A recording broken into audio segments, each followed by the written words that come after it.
कबीर साहेब जी के चरणों में साहेब बंदगी साहेब। हम कबीर अमृत वाणी चैनल पर आपका हार्दिक स्वागत करते हैं। आज हम जीवन की महिमा से युक्त दोहों का ध्यान व श्रवण करेंगे।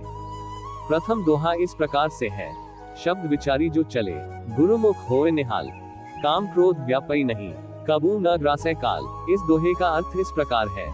कबीर साहेब कहते हैं कि जो मानव गुरुमुखी शब्दों का विचार करके आचरण करता है, उसका जीवन कृतार्थ हो जाता है। उसको जीवन में काम क्रोध नहीं सताते और वह कभी मन की कल्पनाओं के भ्रम में नहीं पड़ता। इसी क्रम में अगला दोहा इस प्रकार से है।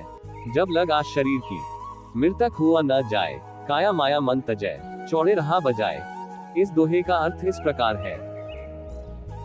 कबीर साहेब कहते हैं कि जब तक हमें शरीर की आशा और आसक्ति रहती है, तब तक कोई हमारे मन के भ्रम को मिटा नहीं सकता।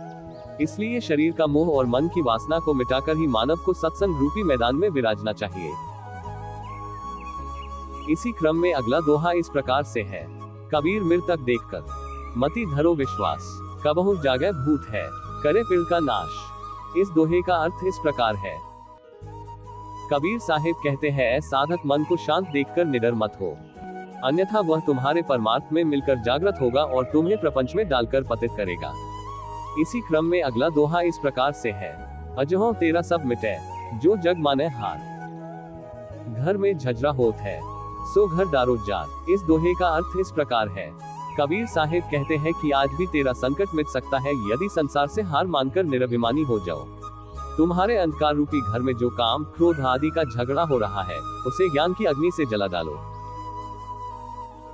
इस प्रकार के और दोहों के श्रवण, मनन और ध्यान के लिए हमारे चैनल को लाइक और सब्सक्राइब करें। साहेब बंदगी साहेब।